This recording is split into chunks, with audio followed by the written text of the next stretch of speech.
Hello and welcome to बिटनिंग। Quantum computing बहुत important topic है। क्वांटम कंप्यूटिंग क्या बिटकॉइन के लिए थ्रेट है? क्या आपका बिटकॉइन हैक हो सकता है? आपकी प्राइवेट कीज़ जो है वो कोई भी क्वांटम कंप्यूटर के थ्रू आपकी प्राइवेट कीज़ जो है वो निकाल सकता है पब्लिक की से? मतलब पब्लिक की अगर पता है तो प्राइवेट की ऑटोमेटिकली निकाल लेगा। क्या क्वांटम कंप्यूटर सारे बिटकॉइन माइन कर लेगा? राइट? क्या क्वांटम कंप्यूटिंग आपके जितने भी क्रिप्टो हैं, इस टाइम जो क्रिप्टो इंडस्ट्री है कि पूरी की पूरी क्रिप्टो इंडस्ट्री को तबाह कर देगा, क्योंकि जो सारी इंडस्ट्री इनक्रिप्शन पे चलती है तो आपके जितनी भी इनक्रिप्शन है वो सारी क्या डिक्रिप्ट कर देगा, राइट? और मतलब बहुत सारे सवाल हैं। और क्वांटम कंप्यूटिंग है क्या, और क्वांटम कंप्यूटिंग आपको क्यों समझना चाहिए? क्योंकि अगर आप बिटकॉइन के ऊपर इतना बैंक कर रहे हो, राइट? और अगर बिटकॉइन के ऊपर आप बैंक कर रहे हो और बिटकॉइन के ऊपर आप जनरेशनल वेल्थ की बनाने की सोच रहे हो, तो और इस चीज़ को भी 15-16 साल ही हुए हैं, तो क्या आप अगले अपने 15-16 साल का बिटकॉइन के ऊपर बेस कर सकते हो? क्या ये सेफ है? क्योंकि ये सवाल तो सबके दिल में आता है, मेरे दिल में भी आता है। और मैं आपको अगर ये बताऊँ, मैं इसको ऐसे समराइज़ कर देता हूँ कि बिटकॉइन सेफ नहीं है। अगर अगर बिटकॉइन अगर अपने आप को इसी स्टेट में रखता है, अपग्रेड नहीं करता है, क्वांटम रेजिस्टेंट अपग्रेड नहीं करता है अपने आप को, अपने अपने नेटवर्क को, वहाँ के जो डेवलपर्स हैं वो कहते हैं नहीं, नहीं, नहीं, कोई दिक्कत नहीं है, हम नहीं कर रहे, कोई ज़रूरत नहीं करने की, इसको अपग्रेड करने की, क्वांटम रेजिस्टेंट अपग्रेड करने की कोई ज़रूरत नहीं है, अभी नहीं आ रहा। तो मैं आपको बताऊँ, बिटकॉइन बहुत बड़े रिस्क पे है। मतलब आप अपने जीवन को बिटकॉइन के ऊपर बेस नहीं कर सकते। क्वांटम कंप्यूटिंग को समझना बहुत ज़रूरी है। और कैसे बिटकॉइन को ये थ्रेट है, और बिटकॉइन का नेटवर्क बचेगा कैसे, और बिटकॉइन के नेटवर्क पे अटैक्स कैसे-कैसे होने वाले हैं। और सबसे बड़ी बात, आप इसको कैसे प्रिपेयर करोगे? आपको कैसे प्रिपेयर रहना है? तो ये वीडियो एक्चुअली बहुत इम्पोर्टेंट है। क्वांटम कंप्यूटिंग को बाकी जितने भी आप चैनल्स देखोगे ना, तो वो इसको उन्होंने अपने तरीके से क्वांटम कंप्यूटिंग को अच्छे से समझा है, मैं ये नहीं कह रहा हूँ। लेकिन देखो, मेरा और आपका तो पर्पस क्या है? मेरा और आपका पर्पस ये है कि क्वांटम कंप्यूटिंग क्या बिटकॉइन को लेके या क्रिप्टो के लिए मतलब कितना बड़ा थ्रेट है, और कितने साल में थ्रेट है? क्या अभी थ्रेट है? क्या बाद में थ्रेट है? 10 साल में थ्रेट है? 5 साल में थ्रेट है या 30 साल में थ्रेट है? या आपको घबराना भी चाहिए कि नहीं? तो ये वीडियो बहुत इंपॉर्टेंट है भाई। मैं आपको अभी बता रहा हूँ, लिटरली आप ये वीडियो अगर आपने मिस कर दिया तो आपने रिस्क पे। और अगर आपने देखना है तो रात-वात में देख लेना, पूरा वीडियो देख लेना। और ये भी ज़रूर मैं बोलूँगा कि वीडियो को शेयर ज़रूर कर लेना। इसके अराउंड बहुत सारे मिस इन्फॉर्मेशन भी आएगी, मिथ आएँगे, कन्फ्यूजन्स के सिनेरियो फ्यूचर में बनेंगे। बार-बार आप ये फिर ये वीडियो बार-बार देखा करोगे, तो इस वीडियो को अपने लोगों के साथ शेयर भी करना ज़रूर, ठीक है? चलो, मैंने इसके लिए ना लिटरली मैंने एक प्रेज़ेंटेशन बनाई है। और मैंने प्रेज़ेंटेशन, अगर आपको दिख रही हो, तो मैंने इस तरीके से बनाई है। आप मेरे सामने ही देख सकते हो कि ये एक तरीके का एक क्वांटम कंप्यूटर है। दिखने में कितना खतरनाक, एक जायंट मशीन की तरह दिख रहा है, राइट? और इसको देख के डर लग रहा है कि पता नहीं क्या-क्या कर सकता है और क्या करेगा ये फ्यूचर में। सो बेसिकली क्या है कि हमने जो समझना है, हमारा ऑब्जेक्टिव ये है कि हम क्वांटम कंप्यूटिंग को भी समझें, और हम ये भी समझें कि क्या ये थ्रेट है बिटकॉइन के लिए, ठीक है? तो इसको समझना ज़रूरी है। देखो, क्वांटम कंप्यूटर्स ना बेसिकली क्या है कि एक स्पेसिफिक ये कोई आपके नॉर्मल कंप्यूटर्स नहीं है। It is not like laptop और ये हमारे जो पास जो डेस्कटॉप है वो है, नहीं। ये एक स्पेशल कॉम्प्लेक्स जो प्रॉब्लम्स हैं, उनको सॉल्व करने के लिए ये कंप्यूटर्स हैं। बेसिकली ये एक तरीके का ऐसा हार्डवेयर है, जिसको डिज़ाइन इसलिए किया गया है कि ये कॉम्प्लेक्स जो प्रॉब्लम्स हैं, उन और सुपर कॉम्प्लेक्स प्रॉब्लम्स को बहुत ही मिनिस्क्यूल टाइम में हम सॉल्व कर सकें, ये आइडिया है। मैं इसको ऐसे एक्सप्लेन करता हूँ, जैसे कि आपके पास लैपटॉप भी है, डेस्कटॉप भी है, लेकिन कैलकुलेटर्स भी हैं। कैलकुलेटर्स का काम क्या है? कैलकुलेटर का काम है एक स्पेसिफिक फंक्शन, मतलब उसका बेसिकली काम है कि वो डिज़ाइन किया गया है मैथमेटिकल प्रॉब्लम्स को सॉल्व करने के लिए, नंबर्स को, मल्टीप्लिकेशन, डिवीज़न, और कई बार जो हमारे एल्गोरिथम भी होते हैं, जो थोड़े एडवांस कैलकुलेटर्स होते हैं, उसके लिए ये कैलकुलेटर्स बनाए गए हैं। तो कैलकुलेटर का काम वो आपका लैपटॉप का काम नहीं करता, और लैपटॉप कैलकुलेटर का काम कर सकता है, थोड़े बहुत फंक्शंस, लेकिन पूरा काम कैलकुलेटर का नहीं करता है, राइट? आप कैलकुलेटर पे ही जाते हो। तो इसको अगर आपने समझ लिया, तो इसका मतलब क्या है कि जो सुपर कंप्यूटर्स हैं, जो जो आपके इस टाइम है, और जो क्वांटम कंप्यूटर्स हैं, क्वांटम कंप्यूटर्स कॉम्प्लेक्स मैथमेटिकल जो प्रॉब्लम्स हैं, जो बड़ी कॉम्प्लेक्स प्रॉब्लम्स होंगी, उनको सॉल्व करने के लिए वो बनाए जा रहे हैं। राइट? तो ये आपको समझ में आ गई। तो ये एक स्पेसिफिक टास्क और कैलकुलेशन के लिए बने हैं, ठीक है? जो नॉर्मल हमारे कंप्यूटर्स होते हैं, वो बिट और बाइट में इंफॉर्मेशन कंज़्यूम करते हैं। आप जो भी कंप्यूटर को इंस्ट्रक्शन देते हो, जो डेटा वो स्टोर करता है, वो बिट और बाइट में, मतलब 1 और 0 में स्टोर होता है, वो उसकी लैंग्वेज है। जैसे हमारी लैंग्वेज हिंदी है, इंग्लिश है, दुनिया की अलग-अलग भाषाएँ हैं, वो उसकी अपनी एक इन्फॉर्मेशन लेने का तरीका है कंप्यूटर का, जो हमारे लैपटॉप्स और डेस्कटॉप्स होते हैं, उसमें जो इन्फॉर्मेशन कंज़्यूम होती है, स्टोर होती है डेटा, वो 0 और 1 में होती है। लेकिन जो क्वांटम कंप्यूटर्स हैं, वो क्यूबिट में इन्फॉर्मेशन को कंज़्यूम करते हैं। वो 1 और 0 तो है ही, साथ में वो 1 और 0 को के साथ-साथ वो जो कॉम्बिनेशंस हैं, उसमें भी इन्फॉर्मेशन को कंज़्यूम करते हैं। तो इसको मैं कुछ इस तरीके से समझाता हूँ कि जैसे अगर आप देखो तो क्लासिक जो कंप्यूटर है, जो लैपटॉप और डेस्कटॉप है, जो हमारा एक्जिस्टिंग जो कंप्यूटर का जो इंफ्रास्ट्रक्चर है, वो बिट के अंदर इन्फॉर्मेशन लेता है, 1 और 0 के अंदर कंज़्यूम करता है। लेकिन क्वांटम कंप्यूटर्स में वो 1 और 0, 0, 0, 1, 1 और 1, 0, इसमें उसके पास 4 तरीके से वो अपनी जो है वो इन्फॉर्मेशन को कंज़्यूम और स्टोर कर सकता है। और अभी भी मैं जानता हूँ कि आपको ये समझ नहीं आएगा, इसलिए मैंने इसको एक बहुत ही सरल तरीके से समझाने की कोशिश करता हूँ मैं, ठीक है? राइट, तो मैं एक एग्ज़ाम्पल की तरह लेता हूँ। आपके सामने ये एक एक ये आप देख रहे होंगे कि बॉक्स है, राइट? अब इस बॉक्स के अंदर अगर आप देखो तो ये एक छोटा-सा की रिंग है। वैसे तो ये की रिंग है, ये टेडी की तरह है, ठीक है? ये आप टेडी बियर देख रहे हो। तो जब मैं ये टेडी जो छोटा-सा कि की रिंग है, अगर मैं इसको इस बॉक्स के अंदर डाल दूँ, तो ये एक वक़्त में एक बॉक्स के अंदर है, ठीक है? और अगर मैं बॉक्स से निकाल दूँ, तो ये बॉक्स के बाहर है। तो अगर मैं अंदर डाल रहा हूँ, तो आप ये कह रहे हो कि ये टेडी बॉक्स के अंदर है, राइट? और अगर मैं बाहर निकाल रहा हूँ ऐसे, तो आप कह रहे हो ये बॉक्स के बाहर है, राइट? तो यही हमारा जो करंट जो कंप्यूटर्स हैं, लैपटॉप्स हैं, उस जो इंफ्रास्ट्रक्चर के अंदर या तो चीज़ डब्बे के अंदर है या चीज़ डब्बे के बाहर है। एक समय में वो अंदर-बाहर नहीं हो सकती। राइट? एक ही समय में। लेकिन क्वांटम कंप्यूटिंग क्या है, जो क्यूबिट है, वो एक समय में अंदर भी हो सकता है, बाहर भी हो सकता है और एक समय में अंदर-बाहर एक साथ हो सकता है।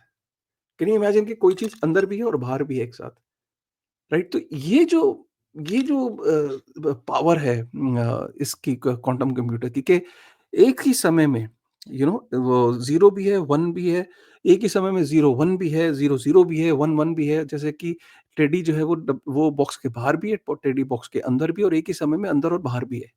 तो ये जो स्पीड है, इसका मतलब जैसे इसको इसको आप ऐसे समझिए कि सपोज़ करिए कि आप इतनी सुपर फ़ास्ट, इतनी मैसिव स्पीड पे आप कोई चीज़ को सॉल्व कर ले जा रहे हो। जैसे कि आपको आपके साथ आप कोई बिल्डिंग ब्लॉक्स बना रहे हो, मतलब लेगो के ऊपर एक ब्लॉक बना रहे हो और आप अकेले नहीं हो, आपके साथ कम से कम आपके 500 दोस्त और 500 लोग आपके सपोर्ट में आपके बिल्डिंग ब्लॉक बनाने में हेल्प कर रहे हैं। तो आप ज़रा स्पीड को समझिए। तो एक ही समय में वो बॉक्स के अंदर भी है, बाहर भी है, अंदर भी है, बाहर भी है और दोनों जगह एक साथ है। मतलब जैसे लाइट या तो ऑफ है या लाइट ऑन है, यही होता है। लेकिन सोचिए लाइट ऑन ऑफ है, राइट? तो वो क्वांटम कंप्यूटिंग है, राइट? तो वो इतना फास्ट और इतना स्पीड है उसमें, तभी वो जो कॉम्प्लेक्स प्रॉब्लम्स हैं उनको सॉल्व कर ले जा रहा है, राइट? तो जो उसकी जो क्षमता है वो आगे फ्यूचर में वो इसलिए कॉम्प्लेक्स प्रॉब्लम्स को एक बहुत ही स्पीड पे वो सॉल्व कर ले जाएगा, ठीक है?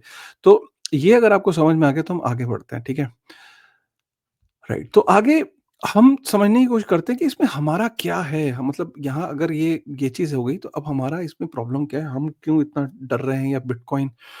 तो आप समझिए कि सब अगर ये इतनी स्पीड है और इतनी स्पीड से ये अगर कल को इतने कॉम्प्लेक्स प्रॉब्लम्स को अगर सॉल्व करेगा, तो एन्क्रिप्शन पूरी दुनिया में अगर हम देखें तो इस टाइम एन्क्रिप्शन के ऊपर ही दुनिया चल रही है। एन्क्रिप्शन क्या है? बेसिकली एन्क्रिप्शन एक प्रोसेस है जो रीडेबल इन्फॉर्मेशन को, जो प्लेन टेक्स्ट है, जैसे I love you Satoshi Nakamoto, right? उसको जो है एक स्क्रैम्बल्ड फॉर्मेट में, जो कि साइफर टेक्स्ट जिसे कहते हैं, ठीक है?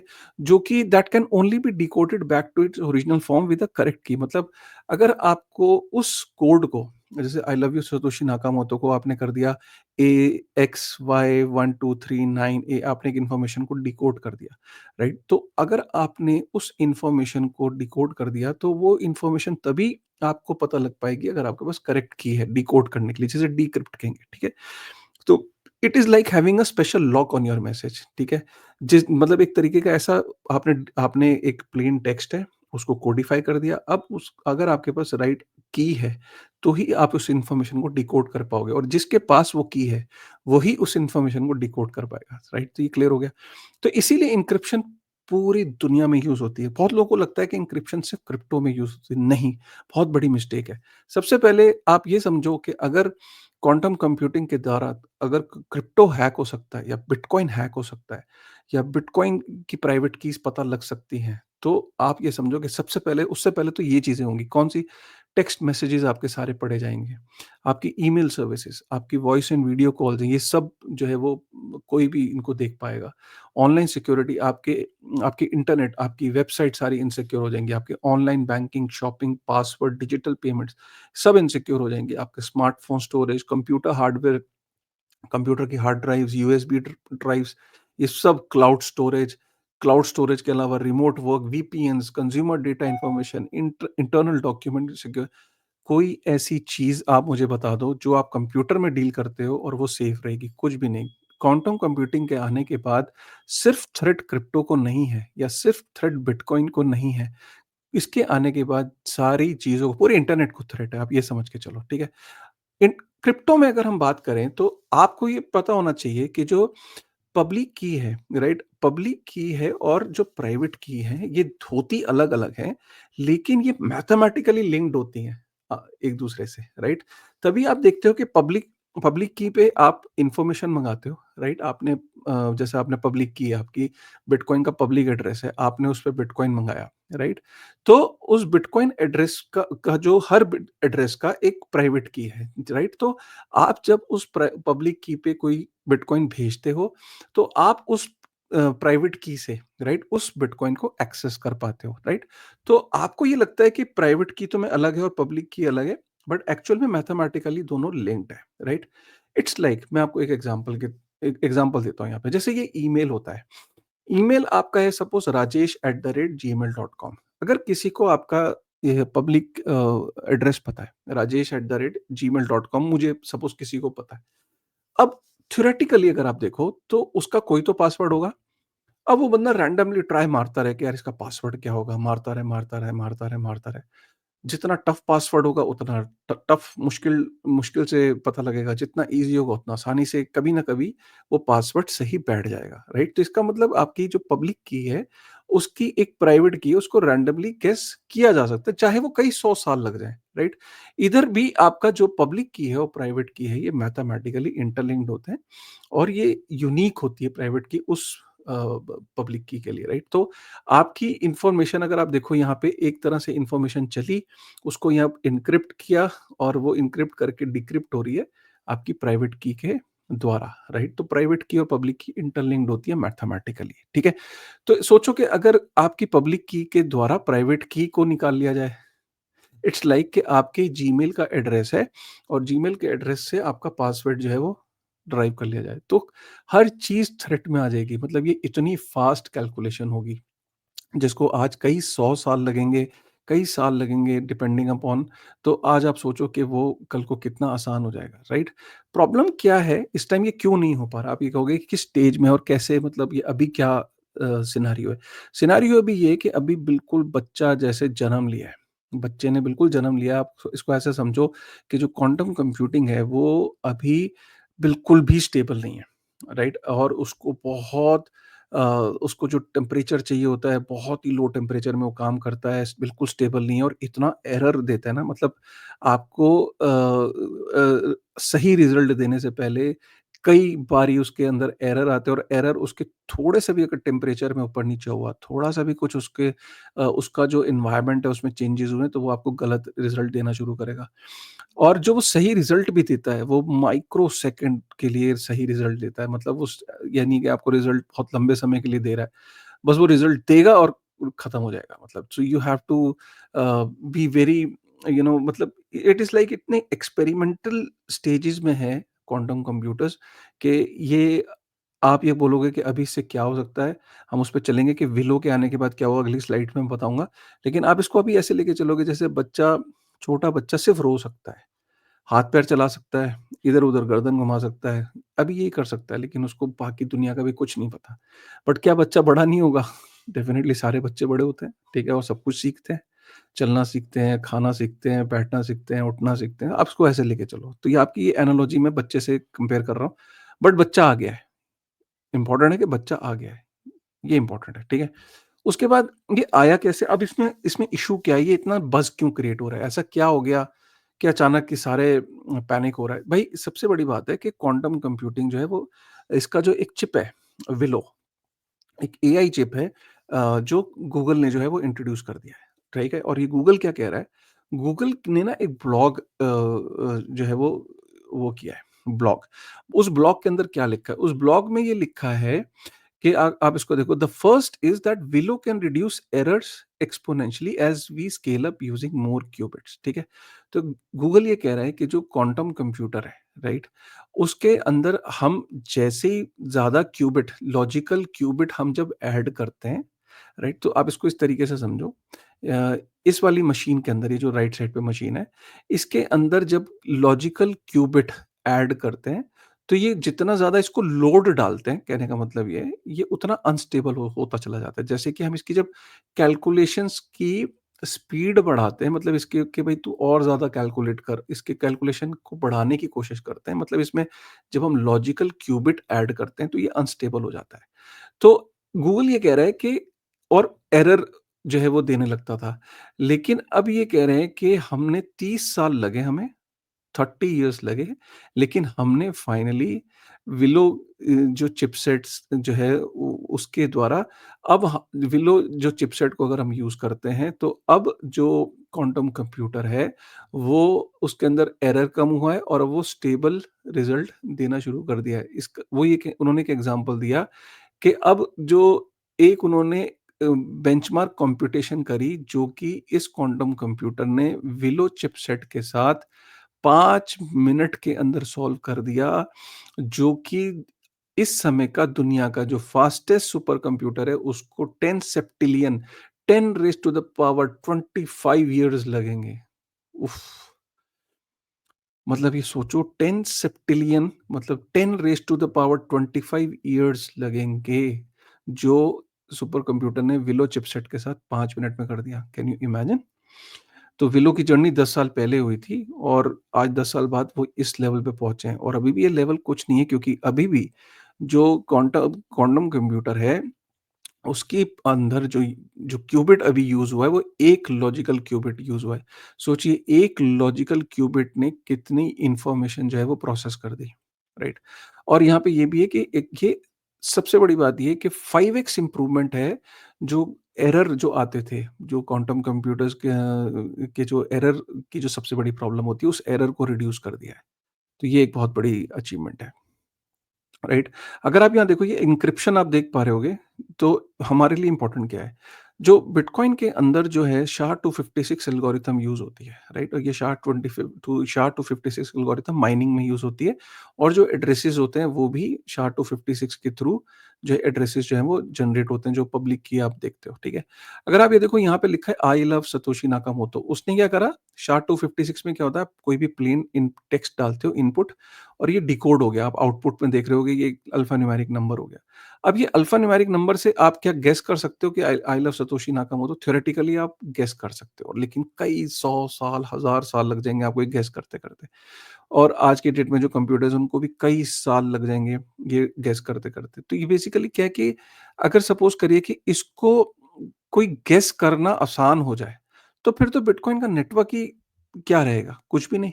सपोज़ करिए कि अगर आप इसका इसको इस तरीके से समझिए कि जो मैं नेक्स्ट स्लाइड में लेके जा रहा हूँ, कि आप ये जो बिटकॉइन का नेटवर्क है, उसमें आपको जैसे माइनर्स हैं, तो ये किस तरीके से खतरनाक है बिटकॉइन के नेटवर्क के लिए।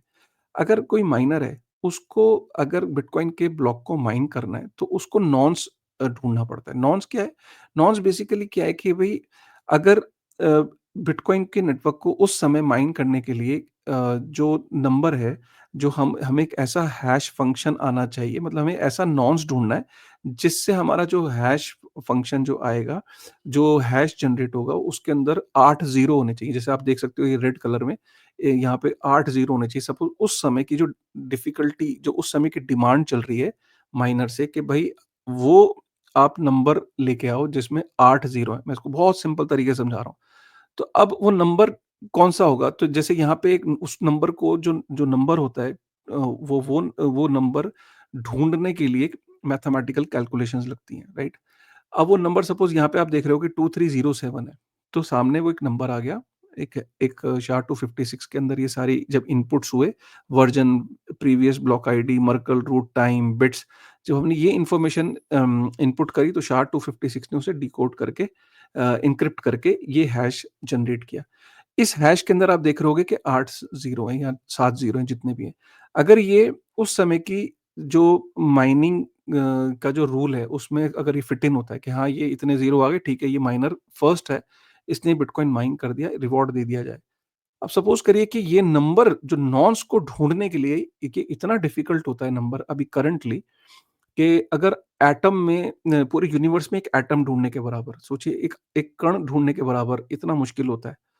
तो सोचिए जो क्वांटम कंप्यूटर्स आएँगे, उनके लिए बहुत आसान हो जाएगा इन नंबर को ढूँढना। तो माइनिंग ऐसा होगा लिटरली कि सारे माइनर्स एक तरफ और जिस क्वांटम कंप्यूटर जो है वो बिटकॉइन को की माइनिंग में ईज़िली बिटकॉइन को माइन कर लिया करेगा।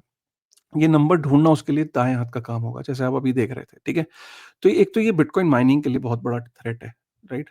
और दूसरा चीज़ ये है जो इम्पोर्टेंट चीज़ है कि बिटकॉइन की माइनिंग के लिए, और दूसरा कि जो बिटकॉइन की जो पब्लिक की है, उससे प्राइवेट की को ड्राइव करना उसके लिए बहुत आसान हो जाएगा, राइट? कि पब्लिक की है और पब्लिक की से उसको पब्लिक की पता लग गई, उस पब्लिक की से उसने कैलकुलेशन बिठाई और प्राइवेट की जो है वो उसने फिगर आउट कर ली। तो सोचिए कि अगर पब्लिक की से प्राइवेट की निकालना अगर आसान हो जाए तो फिर बिटकॉइन का मतलब ही क्या है? फिर तो वो किसी भी जो एड्रेस है, बिटकॉइन का जो एड्रेस है उसको अगर एक बार पब्लिक की आपने डाली और उसने प्राइवेट की जो है वो आइडेंटिफाई कर ली, ठीक है? तो ये 2 सबसे बड़े थ्रेट हैं क्वांटम कंप्यूटर के। एक नंबर 1 माइनिंग के लिए, जो मैंने अभी आपको एक्सप्लेन किया, और दूसरा अगर किसी का पब्लिक की एड्रेस उसको पता लग जाए तो प्राइवेट की वो कैलकुलेट कर लेगा, और प्राइवेट की पता कर ली तो आपका बिटकॉइन वैसे ही चला गया, राइट? अभी जो इस टाइम आप इसको इस तरीके से चलोगे, आपको अगर अपने डर को दूर करना है कि यार मुझे क्या अभी डरना चाहिए।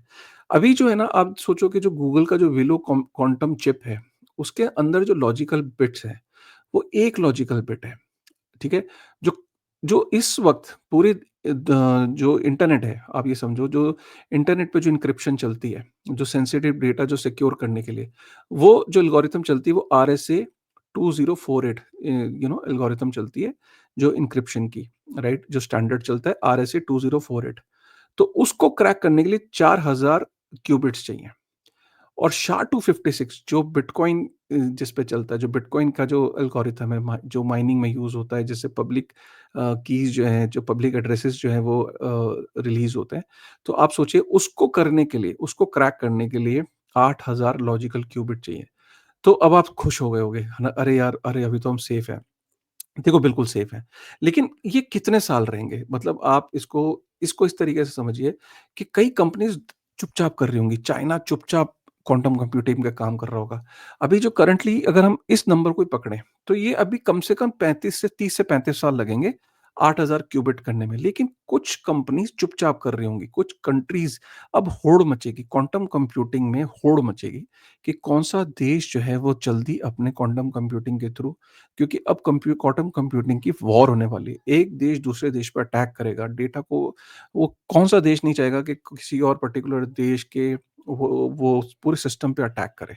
तो क्वांटम कंप्यूटिंग वॉर होने वाली है, और एआई की वॉर, क्वांटम कंप्यूटिंग की वॉर, और क्वांटम कंप्यूटिंग में कई देश बताएँगे भी नहीं कि वो ऑलरेडी जो 35 साल आप वेट कर रहे थे, वो पता चला उन्होंने 10 साल में कर दिया। जब उसने 10 साल में वो नंबर अचीव कर लिया क्यूबिट का, तो उसके लिए कितना आसान हो जाएगा, राइट? अटैक करना। फिलहाल बहुत मुश्किल है, फिलहाल आप ये लेके चलो 30-35 साल, लेकिन चाइना का क्या भरोसा, रशिया का क्या भरोसा, चुपचाप करेंगे काम, फिर क्या करोगे? तो इसलिए ये अटैक्स अभी आपके लिए एक लॉजिकल क्यूबिट है, अभी जो आया है, जो करंट जो सिस्टम है, और चाहिए कितने? बिटकॉइन पे अटैक करने के लिए 8000 लॉजिकल क्यूबिट चाहिए, तो अभी बहुत ज़्यादा डिफिकल्ट है। बट इसके सॉल्यूशंस हैं। सॉल्यूशन क्या है? सॉल्यूशन ये बताए जा रहे हैं कि भाई सबसे पहले जो नेटवर्क है, फॉर एवरी ट्रांज़ैक्शन, मतलब इसको इस तरीके से समझिए, इसको इसको एक तो सिंपल बड़ा देसी तरीका है। सबसे पहला सॉल्यूशन ये है कि भाई जैसे क्वांटम कंप्यूटर अगर हर ईमेल के पासवर्ड को अगर कैलकुलेट कर लेगा, तो हर बार ईमेल करने के लिए हर बार एक डिफरेंट ईमेल आईडी और पासवर्ड चेंज करना है। एक तो ये तरीका है। दूसरा, जो करंट ईमेल है, राइट? उसका पासवर्ड इतना टफ कर दो, इतना लंबा लंबा कर दो कि क्वांटम कंप्यूटर्स को अगर अभी 30 साल लग रहे हैं तो उसको 50 साल लगे, पर वो भी कोई सॉल्यूशन नहीं है, क्योंकि क्वांटम कंप्यूटर एक लेवल के आने के बाद अपने आप को बहुत तेज़ी से अपग्रेड करेंगे। देखिए, कोई भी टेक्नोलॉजी पहले गाड़ी बनाना या एरोप्लेन बनाना बड़ा मुश्किल रहा होगा। लेकिन अब आप देखते हो गाड़ियाँ बनाना, एरोप्लेन बनाना या कंप्यूटर्स बनाना या कोई भी चीज़ बनाना बहुत आसान हो गया है।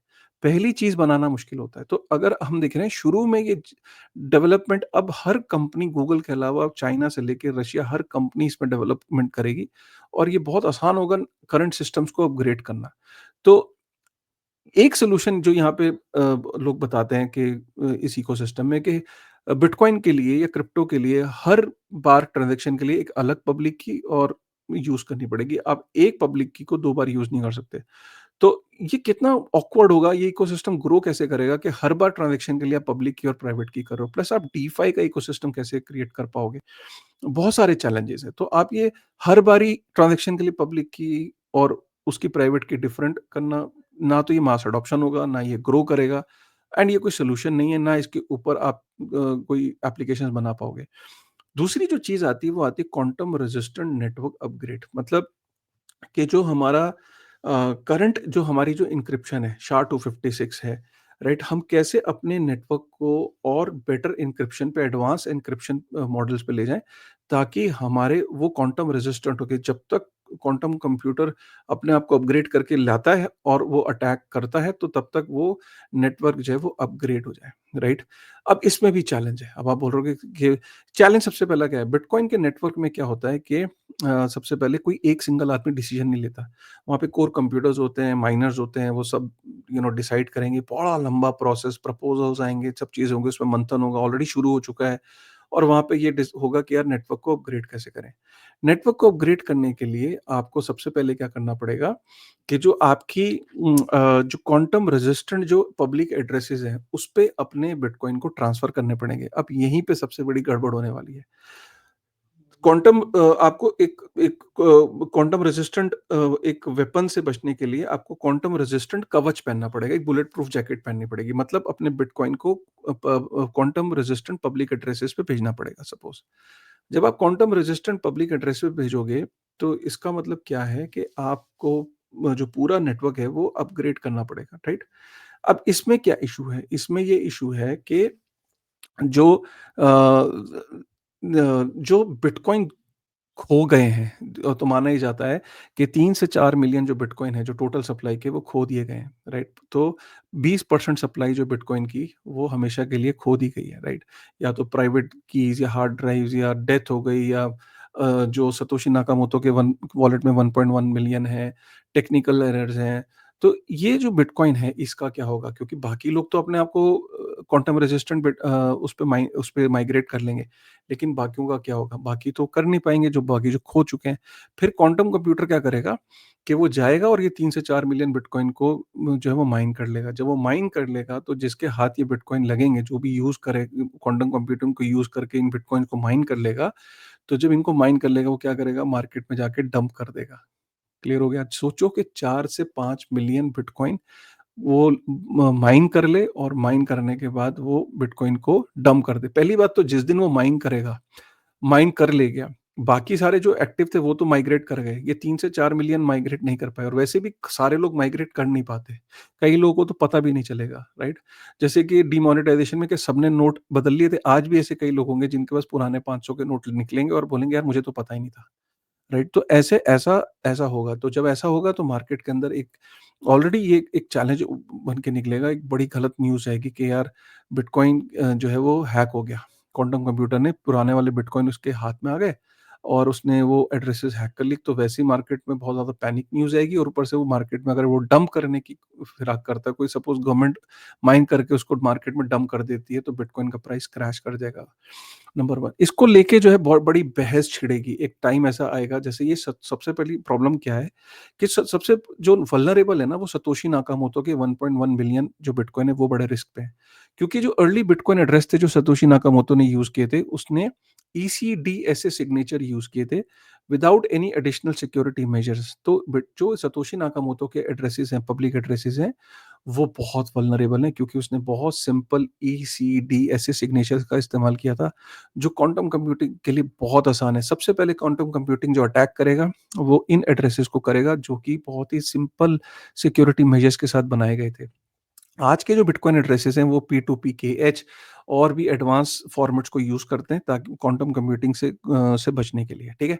तो सतोशी नाकामोटो के 1.1 मिलियन बिटकॉइन जो है वो रिस्क पे आएँगे, राइट? अब इसमें क्या होगा और इसमें एक बहस छिड़ेगी, इसमें बहस ये छिड़ेगी कि जो इसमें बहुत बड़े-बड़े सिनेरियोज़ बनेंगे। सबसे पहला सिनेरियो क्या बनेगा, ब्लैक रॉक आएगा, बोलेगा भैया ऐसा है कि ये बिटकॉइन डंप हो जाएगा अगर ये क्वांटम कंप्यूटिंग आ गया, हम लोग तो माइग्रेट कर गए नए एड्रेसेस पे।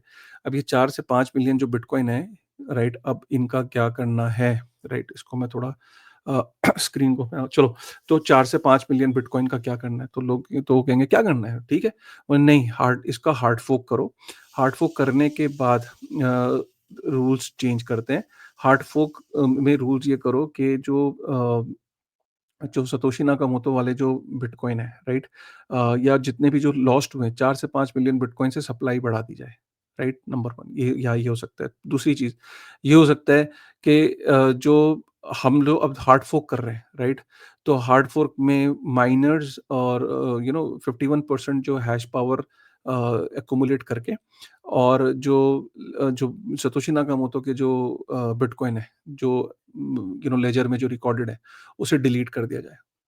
मतलब हमेशा के लिए जो 21 मिलियन सप्लाई थी, उसमें से जो 5 मिलियन जो खो चुके हैं, जिसमें से 1.1 मिलियन सतोशी नाकामोटो के हैं, वो लेजर के अंदर से एंट्रीज़ ही डिलीट कर दो, बिटकॉइन डिलीट कर दो। कहने का मतलब है कि 21 मिलियन की सप्लाई 16 मिलियन कर दो।